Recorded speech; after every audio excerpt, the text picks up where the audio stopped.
वालेकुम अस्सलाम। अल्हम्दुलिल्लाह मैम जी, आप कैसी हैं? जी मैं भी बिल्कुल ठीक हूँ। और आप लोगों की पढ़ाई कैसी जा रही है? How was the week how was the weekend? पढ़ा है वीकेंड पे कुछ या बस धूप में ही बैठे रहे हैं?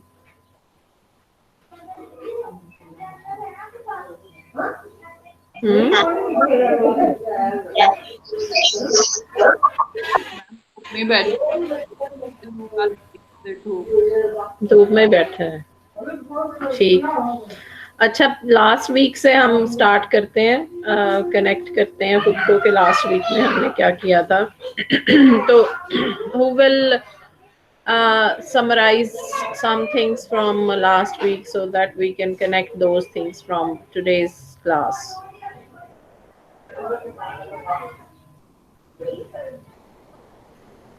We talked about pigeons, and before pigeons we talked about what? Language planning. We talked about language planning. That was not so difficult.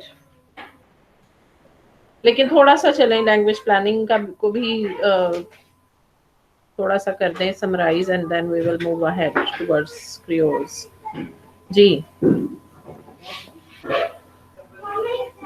Ma'am इसमें ये बताया हुआ था कि एज अ और किसी भी लैंग्वेज को सिलेक्ट करके इसमें उन्होंने प्रोसेस भी बताया हुआ था कि कैसे उसे सिलेक्ट किया जाता है। सबसे पहले सिलेक्शन बताया हुआ था कि लैंग्वेज को चूज किया जाता है ग्रामर डिक्शनरीज और रिटन और नेक्स्ट किया जाता है। आपकी आवाज कट रही है अनिला, आपकी आवाज कट रही है, शायद सिग्नल्स के इशू की वजह से। कोई और बच्चा जिसके सिग्नल्स थोड़े से स्ट्रांग हो?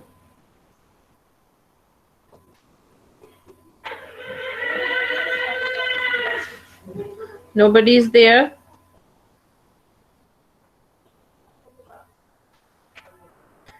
Who will summarize language planning? Anila was summarizing, but her signals are not so strong, so we have to shift to somebody else. Yes.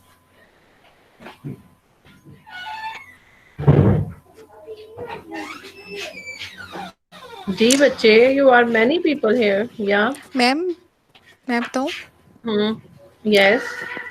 Ma'am language planning में हमने उसके 4 मेजर स्टेप्स जो थे वो discuss किए थे। First जो था वो सिलेक्शन था, जिसमें हम लैंग्वेज वैरायटी या डायलेक्ट जो है उसको सिलेक्ट करते हैं। उसके बाद सेकंड स्टेप जो था वो कोडिफिकेशन था, जिसमें हम लैंग्वेज को जो है कोडिफाइड करते हैं, हम उसकी ग्रामर को फाइनलाइज करते हैं, हम उसकी ऑर्थोग्राफी वगैरह को डिस्कस करते हैं। और थर्ड स्टेप जो था वो इलेबोरेशन था, उसमें हम उसको मतलब social life and literary work जो है उसमें लैंग्वेज को जो है वो यूज़ करते हैं और लोगों को इनकरेज करते हैं उसे यूज़ करने के लिए। फोर्थ वन जो था वो इम्प्लीमेंटेशन एंड एक्सेप्टेंस था, जिसमें हम लैंग्वेज को ऑल डिपार्टमेंट्स जितने भी लाइफ के हैं उसमें यूज़ करते हैं और उसको एज अ ऑफिशियल लैंग्वेज जो है वो एक्सेप्ट करवाते हैं लोगों से। इसमें यही था। Right. Accept करवाते हैं, and we try that acceptance continues forever. मतलब उस यस पे मैम। continuously रखा जाता है। And for होती कब है language planning? When there are many languages existing in the same society. अगर तो एक लैंग्वेज है तो फिर तो मसला ही कोई नहीं होता, लेकिन अगर if there are more than one languages and we have to choose one, then language planning happens.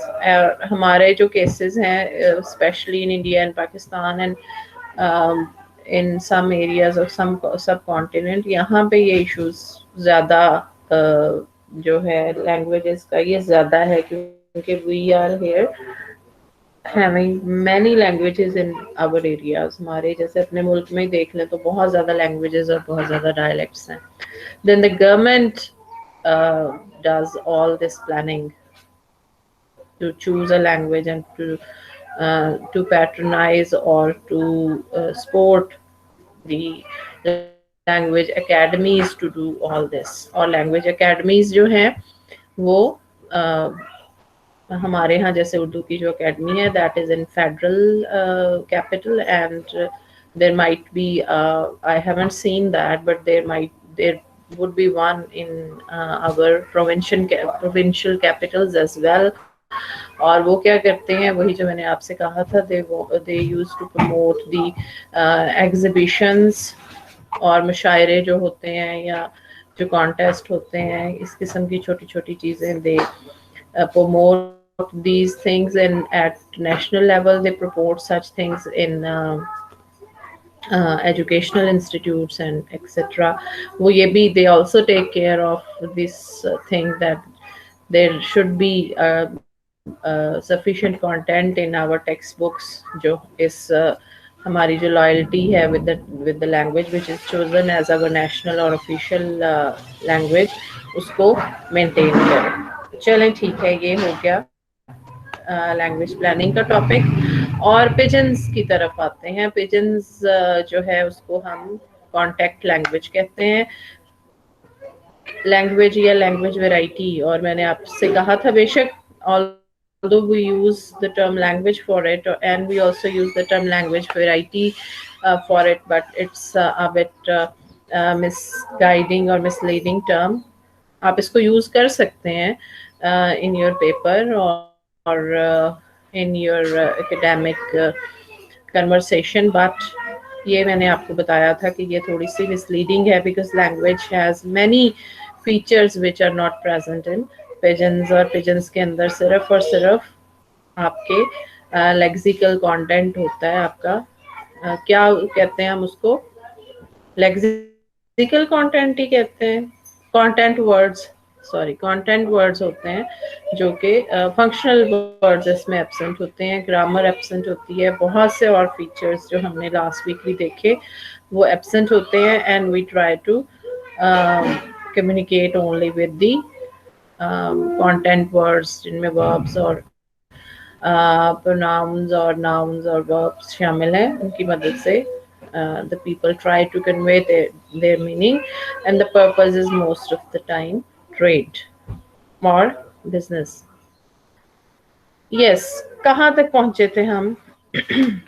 In your text book, आपकी बुक में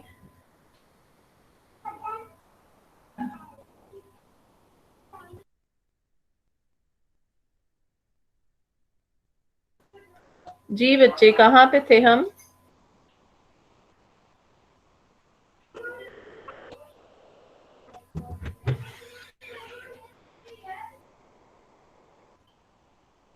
I think we have to start from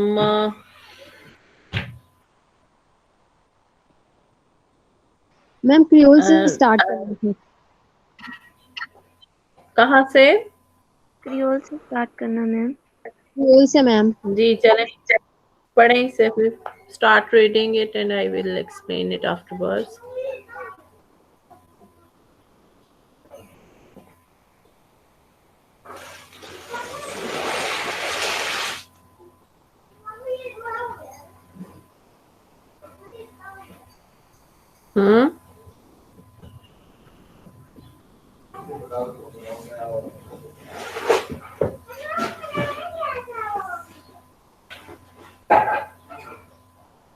Nobody is going to read?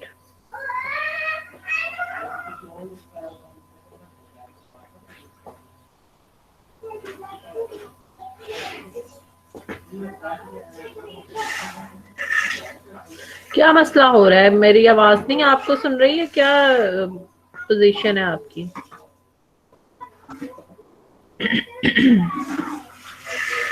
Why are you not reading it out?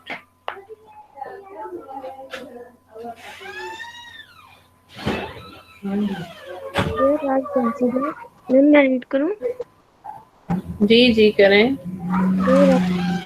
To be between 6 and 12 million people still using pidgin language, and between 10 and 17 million using descendants from the pidgin language creoles. When a pidgin developed beyond its role as a trade language and because the first language of social communicative. It is described as a Creole talk pigeon.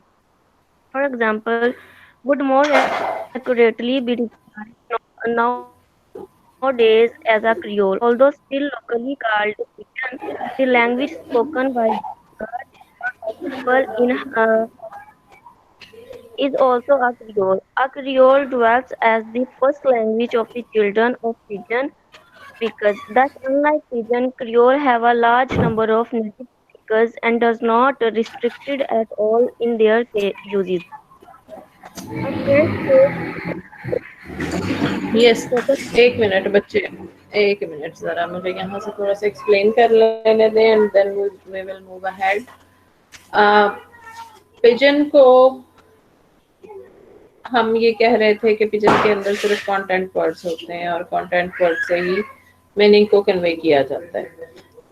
लेकिन बाज़ दफ़ा ऐसा भी होता है कि जैसे trade कर रहे हैं हम लोग, for example we the Pakistanis are trading with some people in China. पहले हम सिर्फ दूर दूर से ट्रेड कर रहे थे। we used to go to borders or we used to go to their cities and we used to uh, uh, discuss the things about our business। लेकिन फिर ऐसा हुआ कि बिजनेस बढ़ गया और उस सूरत में क्या हुआ कि one of the participants moved from their country to the other country जहाँ वो बिजनेस कर रहे थे। फॉर एग्जांपल चाइना से ट्रेड हो जाए, चाइना से माइग्रेट करके मूव करके कुछ लोग यहाँ पे आ जाएं और या हम में से कुछ लोग जो हैं वो मूव करके उधर चले जाएं जो कि ट्रेड कर रहे थे पहले थ्रू पिजन। अब अगर वो वहाँ पे रिजाइड करना शुरू कर दें, वहाँ पे रहना शुरू कर दें, तो जब वो रहेंगे और they speak they keep on speaking pidgin there और वहाँ पे पिजन की मदद से वो रह रहे हैं। They have their own small community there और वहाँ पे जो लोग आते हैं उनसे बातचीत करते हैं वो पिजन में करते हैं। और पिजन क्या है? वो है combination of both languages, combination of words from both languages.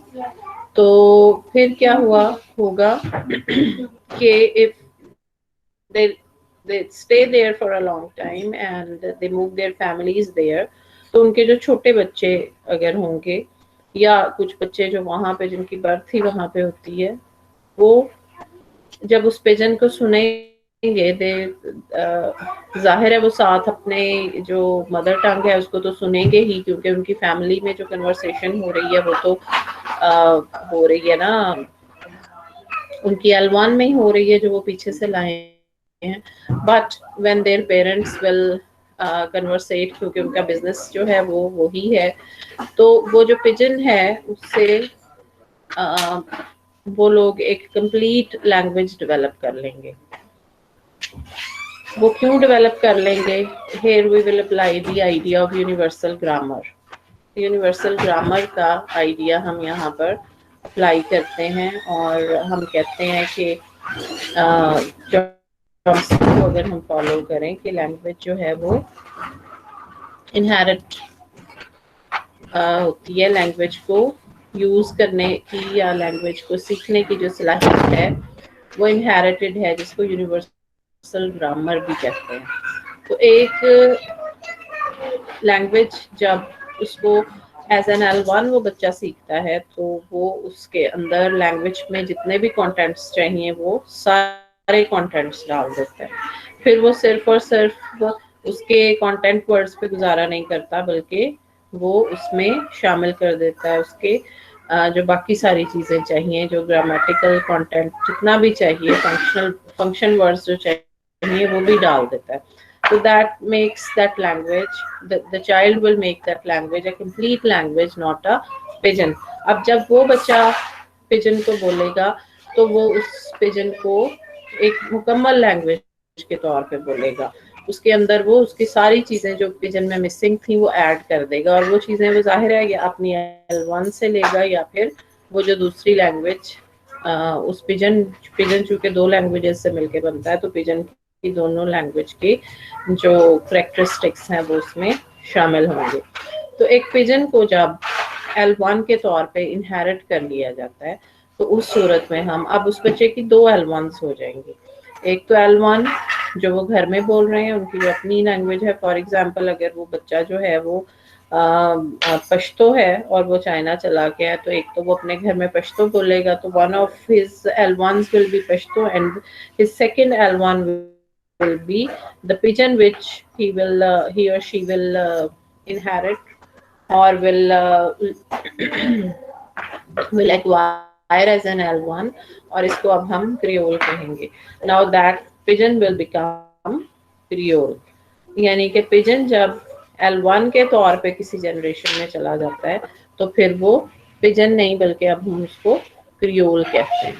ठीक है, तो पिजन की जो इनहेरिटेड फॉर्म है, पिजन जब बच्चों में इनहेरिट हो जाता है, पिजन जब L1 बन जाता है किसी की, और जब वो एक लैंग्वेज बन जाता है, अब वो लैंग्वेज बन गया क्योंकि उसके अंदर लैंग्वेज के सारे कैरेक्टरिस्टिक्स आ गए हैं, तो अब हम उसको क्रियोल कहते हैं। मैम जी मैम जी, ये सेम केस उर्दू के साथ भी तो हो सकता है ना? जैसे उर्दू पहले इस में आई सब कॉन्टिनेंट में एज अ ट्रेड के लिए बोली जाती थी, फिर ये नॉर्मली यूज की जाने लगी यूजुअली, तो अभी ये नेशनल लैंग्वेज है। नहीं, उर्दू तो डेवलप ही यहीं पे हुई है ना सब कॉन्टिनेंट में, ये तो कहीं से भी नहीं आई। बट मैम ये हाँ, कहते हैं ना कि ताजिर आते थे तो वो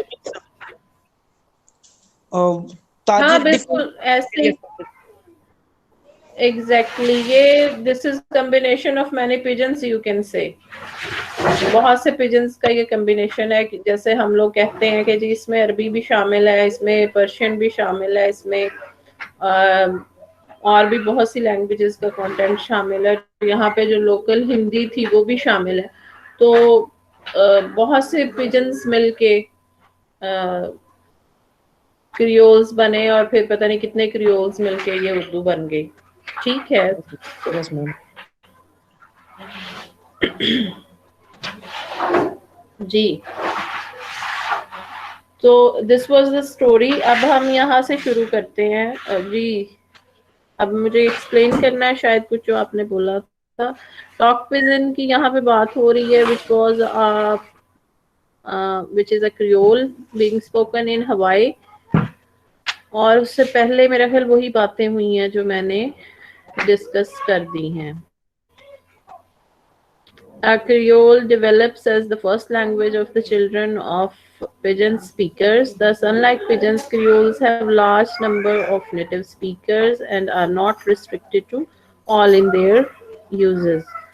So now it is not only restricted to trade या बिजनेस में नहीं, क्योंकि L1 के तौर पे आ गई है तो बच्चे आपस में इसमें कन्वर्सेशन भी कर सकते हैं। जाहिर है वो बड़े होंगे तो for their all social connections they will be able to use this creole as their as any of the other languages.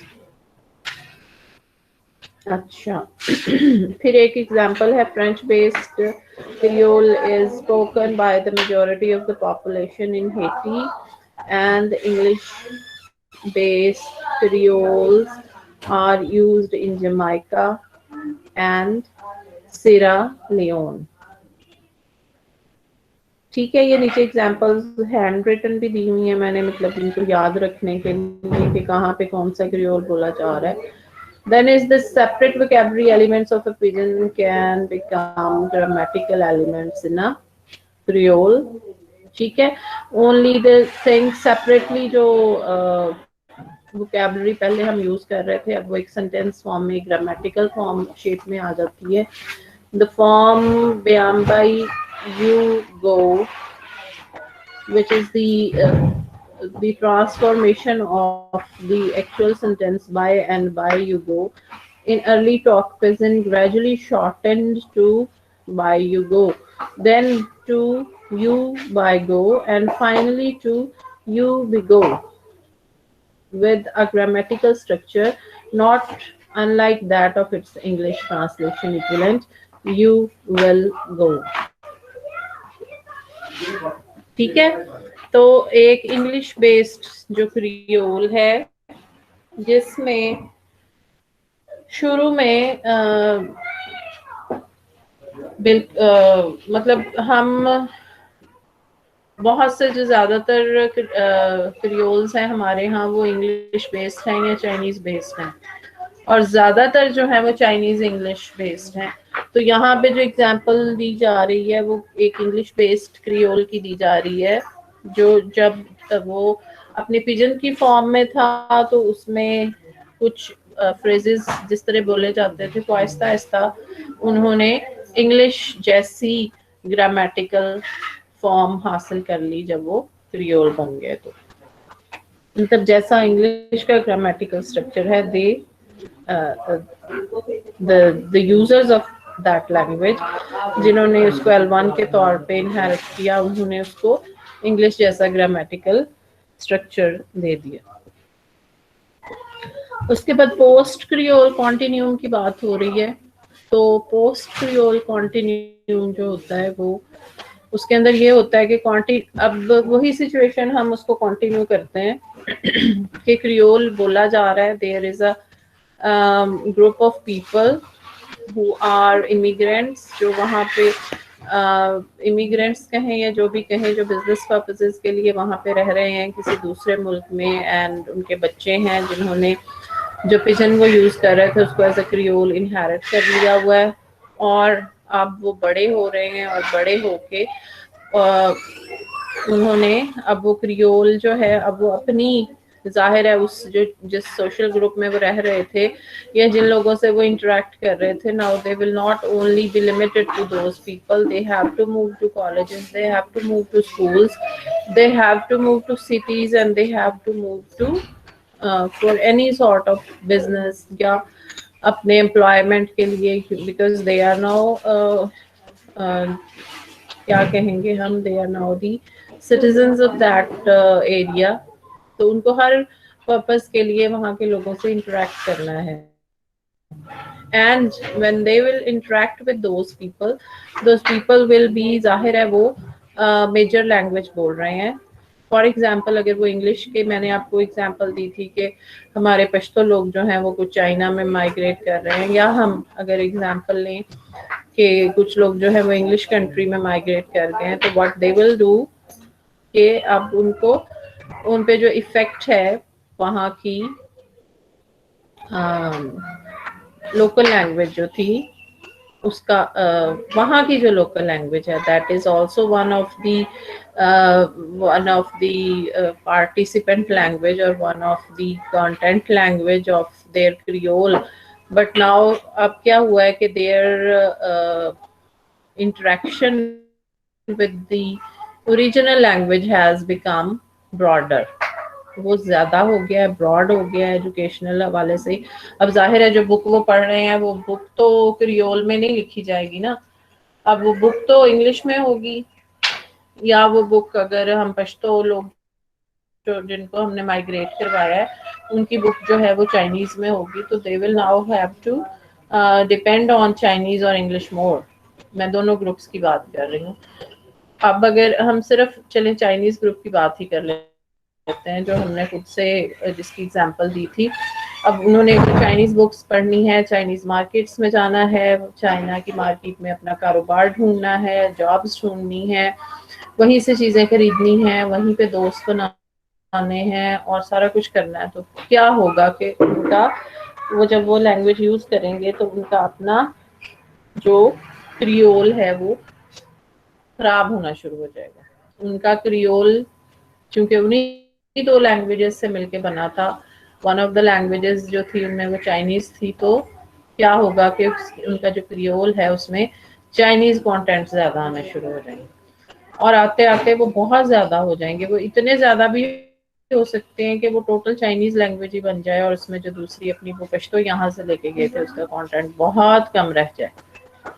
ठीक है, तो इस प्रोसेस को जिसमें क्रियोल जो है वो बेचारा खत्म होना शुरू हो जाता है, क्रियोल टूटना फूटना शुरू हो जाता है, क्रियोल डीजेनरेट होना शुरू हो जाता है due to the effect of the language, due to the effect of the standard language being used in that society. जो सोसाइटी की ओरिजिनल मेन लैंग्वेज है उसके इफेक्ट की वजह से क्रियोल जब टूटता फूटता है तो उस प्रोसेस को हम डीक्रियोलाइजेशन कहते हैं। And there are many stages of decreolisation as well. मेरा ख्याल है इस पे आपने लेक्चर भी सुना हुआ है और मैं इसको ऐसे ही इतनी डिटेल में बताए जा रही हूँ। सुना हुआ है ना आपने? Yes ma'am. मेरे अभी जहन में आया। यस यस यस, ठीक है। तो डीक्रियोलाइजेशन की फिर उसमें बहुत सी स्टेजेस होती हैं जिसमें इफेक्ट जो है आपकी स्टैंडर्ड लैंग्वेज का वो मिनिमम होता है, उसको हम एक्रोलेक्ट कहते हैं। जिसमें ज्यादा होता है उसको हम ये मैं हमेशा भूल जाती हूँ कि इसमें एक्रोलेक्ट कौन सा है और बेसिलेक्ट कौन सा है। एक मिनट।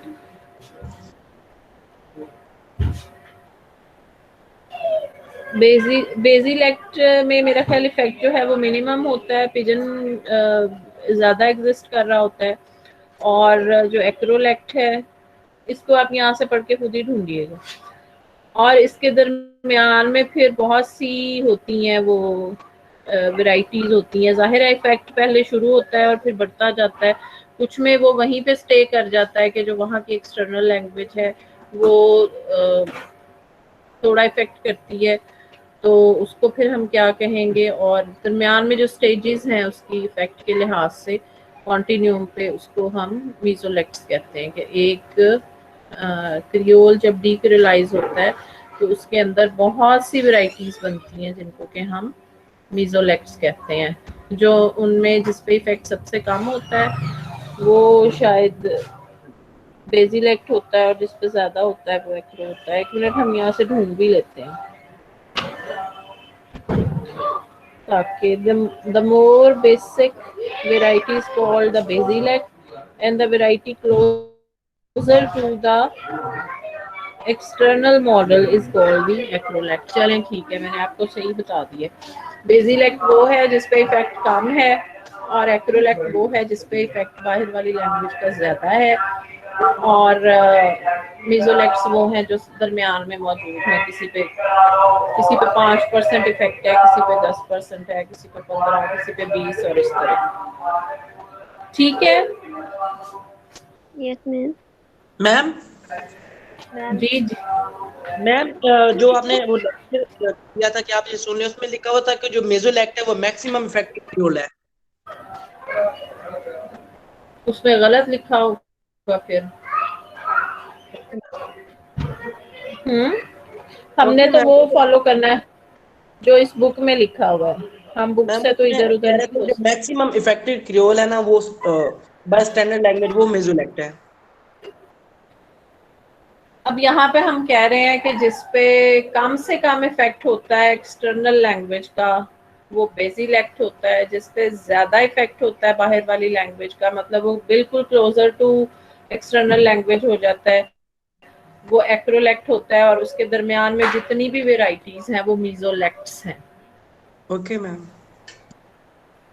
ठीक है, अच्छा इसको पढ़ेंगे। अब आप इसको पढ़ के देख लेते हैं इसमें कोई चीज ऐसी जो एक्सप्लेन करने वाली हो। किसी ने वैसे इसको पढ़ा है पहले?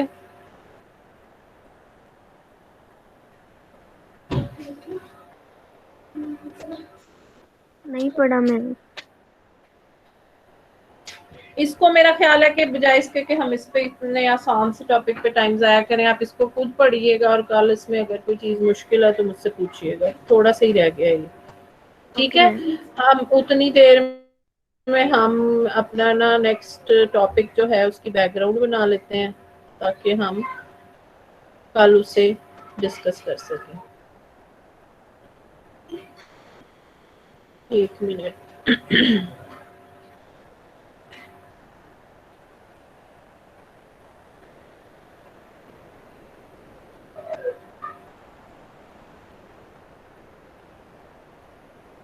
अच्छा चलें। लैंग्वेज लैंग्वेज एंड कल्चर मेरा ख्याल सिर्फ रह गया टॉपिक आपका। आउटलाइन को देखिएगा जरा, है आपके सामने इस वक्त?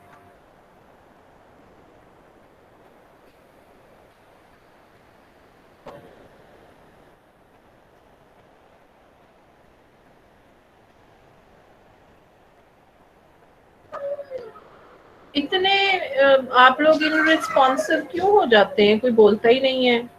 यस मैम, ऑफलाइन है। उसमें देखें कि क्या टॉपिक्स हमने सारे कवर कर लिए हैं। मैम आउटलाइन एक दफा बोलूं, फिर वो समझ आ जाएगी कौन कौन से टॉपिक्स पढ़े हैं। चले जी, बोल दें बोल दें बोल दें। Introduction to sociolinguistics, hmm, essential sociolinguistic concept, language dialect, register, code switching, pidgin, standard language, idiolect, diglossia, lingua franca, creole, idiolect के बाद क्या था? Diglossia, hmm lingua franca, creoles, hmm multilingualism, hmm bilingualism, hmm. Thought and culture, क्या multilingualism के बाद क्या है? Bilingualism, hmm. है लैंग्वेज, थॉट एंड कल्चर। ये एंड पे फिर आपकी आवाज कट गई थी। मल्टीलिंगुअलिज्म के बाद दोबारा बताएं। Language, thought and culture. Hmm, ठीक है, मतलब सारा आपका ऑलमोस्ट कवर हो गया है। अब language and culture, language culture and thought कह लें उसको, जो भी कह लें, यस मैम, दैट यही इज एक नाउ टॉपिक ओनली। अच्छा है। ठीक है, चले। Language, culture and thought, how these three things are connected. इसको यूजुअली हम वैसे अगर इसको हम एक्सप्लेन करना शुरू करें तो लैंग्वेज एंड कल्चर आपका जो बुक में दिया हुआ है उसके शुरू में इसका एक पैराग्राफ दिया होगा एक्सप्लेनेशन का, उसको आप पढ़ें कल। उसमें यही बातें हैं कि लैंग्वेज जो है वो कल्चर को रिप्रेजेंट करती है। अगर आपने किसी भी कल्चर को स्टडी करना है और if you want to know about any culture, अगर आप उसकी लैंग्वेज को देखें तो आपको उसकी सारी चीज़ें समझ आ जाएंगी। इट विल रिप्रेजेंट इट्स, इसमें कौन सी, इसमें स्पोर्ट्स कौन सी हैं, इसकी सिविलाइजेशन क्या है, इनकी फूड्स क्या हैं, इनकी हैबिट्स क्या हैं, इनकी फॉर्मल लैंग्वेज क्या है, इनफॉर्मल लैंग्वेज क्या है। All the things will be included in language. और इसके अलावा जो एक चीज़ है कि लैंग्वेज जो है वो थॉट को डिटरमिन करती है। हम जो भी चीज़ें सोचते हैं वो अपनी लैंग्वेज के ज़ेरे असर सोचते हैं। मतलब हमने जो लैंग्वेज सीखी हुई है वो हमारे थॉट को और हमारी परसेप्शन को इफेक्ट करती है। ये एक थ्योरी थी जो सैपर एंड वॉल्फ ने प्रेजेंट की थी। और सैपर और वॉल्फ का ये कहना था कि हम अपने इर्द गिर्द जितनी भी चीज़ें देखते हैं, हम जो चीज़ें भी परसीव करते हैं, जो भी चीज़ें सोचते हैं, वो सारी हमारी लैंग्वेज के असर के अंदर होते हैं। और उनका एक बड़ा वो फ्रेज एक है पॉपुलर या फेमस के we look at language, we look at the universe through the lens of the language. Language के लेंस के थ्रू हम देखते हैं अपनी सारी दुनिया को। अच्छा, इसमें दो बड़ी बड़ी एग्जांपल्स हैं जो सैपर एंड वॉल्फ ने दी। एक तो उन्होंने ये समझाने की कोशिश की कि हमारी लैंग्वेज के अंदर फॉर एग्जांपल किसी चीज़ की अगर बहुत ज़्यादा उसको लोगों ने डिसएग्री भी किया, लेकिन उनकी बातें काफ़ी हद तक सही भी थी कि अगर हमारी लैंग्वेज के अंदर किसी चीज़ की बहुत ज़्यादा कैटेगरीज हैं, फाइन डिस्टिंक्शन किसी चीज़ की दी हुई है, फाइन क्लासिफिकेशन दी हुई है, तो हम उन चीज़ों को वैसे ही परसीव करेंगे। फॉर एग्जाम्पल अगर बैग, जैसे मेरे सामने बैग पड़े हुए हैं तो मैंने बैग की ही एग्जाम्पल ले ली कि अगर if we have many names for bags जो हैं उनकी वो किस चीज़ से बने हुए हैं या उनको कैरी करने का क्या स्टाइल है, अगर इस लिहाज से बैग्स के बहुत से नाम हैं तो हम हर बैग को उस लिहाज से जब भी हम किसी बैग को देखेंगे तो हमारी लैंग्वेज ने हमें जो कैटेगरीज दी हुई हैं, हम उनमें से किसी एक कैटेगरी में उस बैग को रख देंगे, या उस कैटेगरी के लिहाज से हम उस बैग का को देखेंगे. But if we don't have such fine distinction or such fine categories for bags in our language, तो हम उसको सिर्फ बैग ही देखेंगे, हमें वो सिर्फ बैग ही नजर आएगा, and we will not see any details of that bag. वो बैग है तो वो बैग ही है. इसी तरह उन्होंने एक एग्जांपल कैमल्स की दी. जैसे अरब जो लोग हैं उनके यहाँ कैमल्स बहुत होते हैं, because they use camels to travel and to transport their goods. तो और उनके एरिया का एनिमल भी है ये. तो कैमल की बहुत सी टाइप है, कोई ब्लैक कैमल है, कोई वाइट कैमल है, कोई ब्राउन है, किसी का कोई कैरेक्टरिस्टिक है, किसी की वो जो कोहान होती है वो एक है, किसी की दो है, किसी की कोई और खूबी है. तो उनको उन्होंने कैटेगराइज किया हुआ है. लेकिन हम लोग जो जाहिर है जो कि कैमल से इतने ज्यादा हमारा इंटरेक्शन नहीं है, तो हम अगर में से कोई भी कैमल देखेंगे तो हम कहेंगे कि ये कैमल ही है, and we will not go into the detail कि ये कौन सी टाइप का कैमल है. हमें वो कैमल ही नहीं, मतलब हम इस चीज का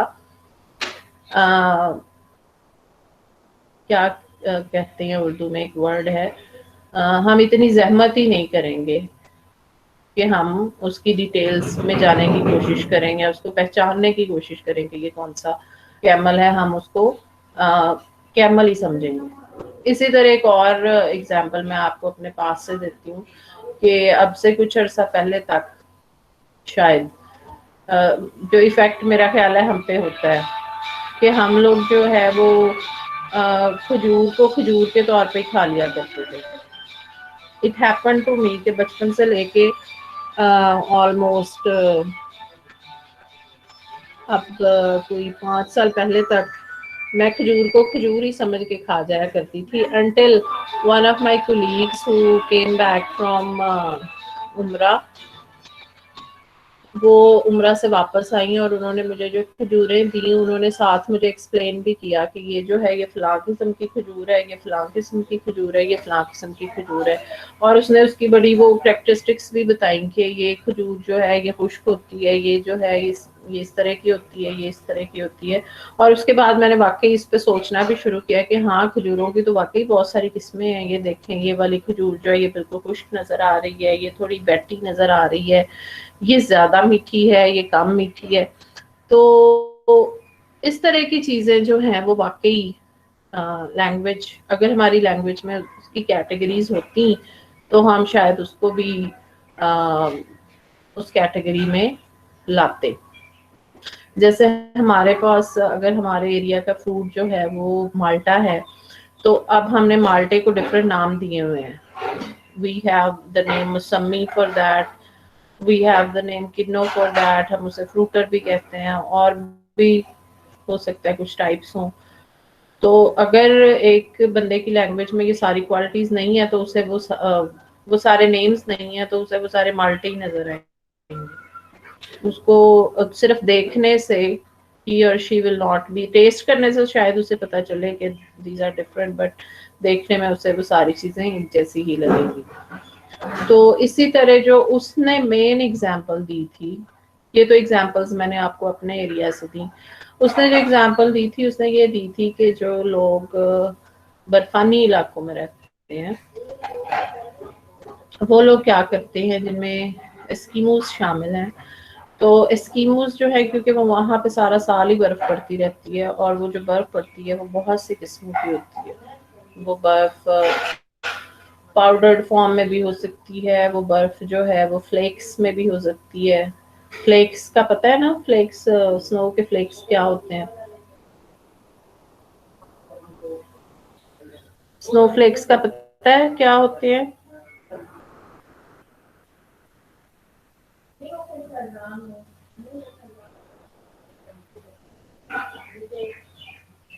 मैम क्या होते हैं?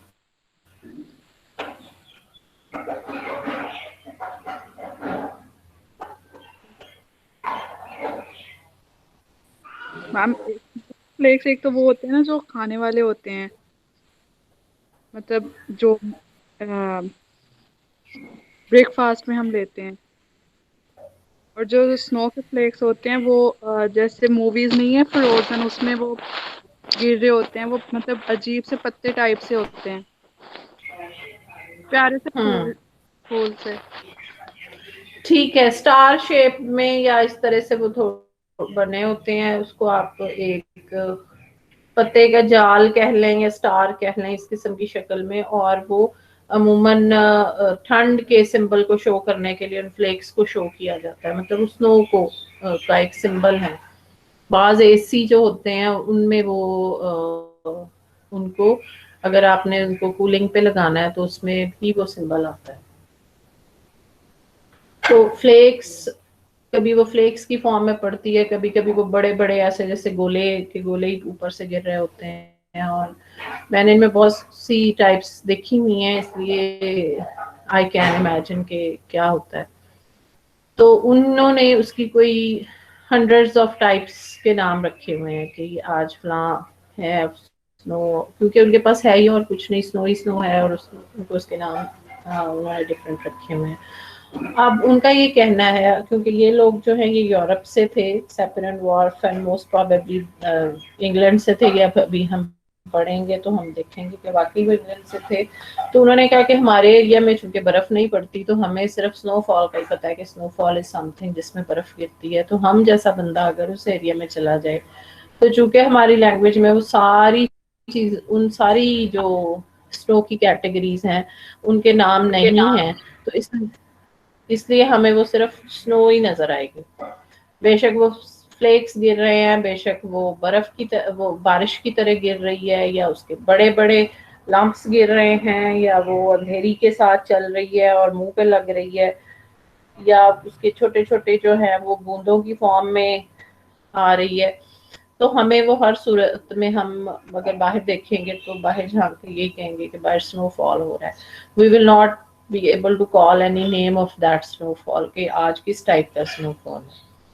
तो उन्होंने ये इससे इस एग्जाम्पल की मदद से ये आइडिया जनरेट किया कि हमारी जो लैंग्वेज है उसमें जितनी कैटेगरीज होंगी उतनी ही हम फाइन डिस्टिंक्शन करने के काबिल हो सकेंगे चीज़ों की, उतनी ही हमारी परसेप्शन मुतासर होगी और उतना ही हमारा थॉट भी मुतासर होगा।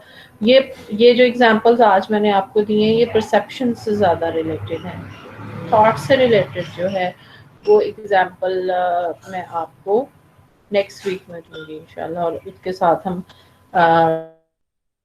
रीडिंग भी करेंगे। तो सेपियर एंड वॉर्फ की जो दूसरी थॉट से रिलेटेड एग्जांपल है वो आपने मुझे याद करानी है कल के मैडम, वो आपने थॉट की एग्जांपल से स्टार्ट करना है और उसके बाद हम इसकी रीडिंग करेंगे। आपने जो लैंग्वेज एंड कल्चर के शुरू में सेपियर वॉर्फ हाइपोथेसिस से पहले लैंग्वेज एंड कल्चर का एक पैराग्राफ होगा, वो पैराग्राफ आपने खुद से पढ़ना है, और ये क्रियोल वाला जो मैंने अभी छोड़ा है ये आपने खुद से पढ़ना है, और इसको आपने कल समराइज करना है और अपनी डिफिकल्टीज के लिए मुझसे डिस्कस करना है, ठीक है? Okay ma'am. Okay ma'am. Ma'am इसमें एक और भी जी जी मैम इसमें एक और भी टॉपिक है, रजिस्टर है टॉपिक, वो भी एक हमारा रहता है। चलें वो भी कर लेंगे, अभी कौन सा हम आपने बल्कि अच्छा किया, रजिस्टर भी कर लेंगे, कल ही कर लेंगे अगर टाइम मिला तो। आप लोग ना अपने जितने भी टॉपिक्स हैं उन सबको प्रेजेंटेशंस में डिवाइड कर दें, आपके जो CRGRs हैं ग्रुप में प्रेजेंटेशंस दे दें, और इस तरह से करें कि हम लोग, हमारे पास सिर्फ 1 महीना रह गया है तो हम उस 1 महीने में इसको खत्म कर सकें। ग्रुप्स में दे दें और ग्रुप के अंदर फिर हर पार्टिसिपेंट जो है वो अपना पार्ट डिवाइड कर ले। ठीक है मैम। ठीक है, और इसमें छुट्टी कोई नहीं होगी कि आज ही मेरी प्रेजेंटेशन थी लेकिन मैं आज नहीं आ सक रही तो मैं कल आऊंगी, या मैं आज नहीं आ रहा तो मैं कल आऊंगा, ऐसे बिल्कुल नहीं करना आपने। ठीक है, जिसकी प्रेजेंटेशन है वो आके अपनी प्रेजेंटेशन जरूर दे, क्योंकि हमारे पास एक सिर्फ महीना रह गया जिस में हमने अपनी सारी प्रेजेंटेशंस खत्म कर ली। मैम ये फिजिकल क्लासेस में ही होंगे ना प्रेजेंटेशन? जी फिजिकल क्लासेस 99% उम्मीद है, अनाउंसमेंट भी हो चुकी है कि फर्स्ट से शुरू हो रही हैं। अगर कोई और डिसीजन नहीं आता तो इंशाल्लाह फर्स्ट से आपकी क्लासेस शुरू हो जाएंगी। मैम हमारी क्लासेस रेगुलर होंगी या वो 2 दिन ही होंगी? 2 दिन ही होंगी मेरा ख्याल है। ठीक है मैम। क्योंकि हमें उन्होंने कोई नया टाइम टेबल बनाने का नहीं कहा, बल्कि जो नेक्स्ट भी उन्होंने कहा कि आप टाइम टेबल बनाएं, जो इंस्ट्रक्शंस आई हैं वो भी ऐसे ही आई हैं कि ठीक आप है मैम। बच्चों को डिवाइड कर दें। लेकिन मैं सेक्शन कोशिश करूंगी कि आप लोगों के एक ही रहे। ठीक है मैम। आए बेशक आप 2 दिन, लेकिन सेक्शन जो है वो एक ही एक होना। करने की कोशिश करते हैं। हम्म। और कोई बात या बस प्रेजेंटेशंस दे दें इनको ठीक है मैम। बच्चे। जी और कोई बात करना चाह रहा था? अस्सलाम वकार कुछ वालेकुम कह मैम। रहे हैं। वालेकुम सलाम। मैम मैंने ये पूछना था कि मैम जो हमारे फाइनल एग्जाम्स होंगे मैम वो 1 मार्च से स्टार्ट होंगे? जी बच्चे 1 से 6 तक हैं शायद। ठीक है मैम, शुक्रिया। हाँ जी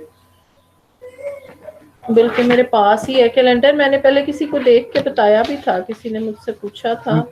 मैम एक्चुअली जो वो ISA वाला ग्रुप है ना, तो मैम वहाँ पे भी बहुत पहले एक PDF फाइल आई थी, लेकिन वहाँ पे डेट मेंशन थी नहीं 16 नहीं फरवरी से नहीं 20 तक बच्चे, थी मैम। ये ना रिवाइज हुआ है बहुत दफा। ये कोई 15 दिन बाद रिवाइज हो जाता है, क्योंकि इंस्ट्रक्शंस जैसे ही क्लासेस के मुतालिक आती हैं मेरे सामने ही पड़ा हुआ है। अब मैं 1 मिनट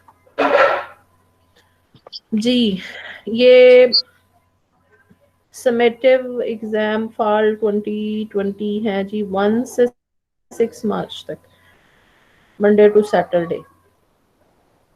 मैम पेपर ठीक है फिजिकली होंगे ना? जी बच्चे, अगर क्लासेस होती हैं तो फिर फिजिकली होंगे। हम्म। चले ठीक है, फिर आप अपनी अटेंडेंस ले लें ठीक है और मैम। मैं यहाँ पे आपको क्विट करती हूँ। बल्कि पहले मैं अपनी रिकॉर्डिंग बंद कर लूँ, जो मैं भूल जाती हूँ। अब तो वैसे नहीं भूली शुरू में भूली थी एक दिन। एक क्लास आपकी नहीं रिकॉर्ड हुई और एक मेरा ख्याल जी किसी मैम। और की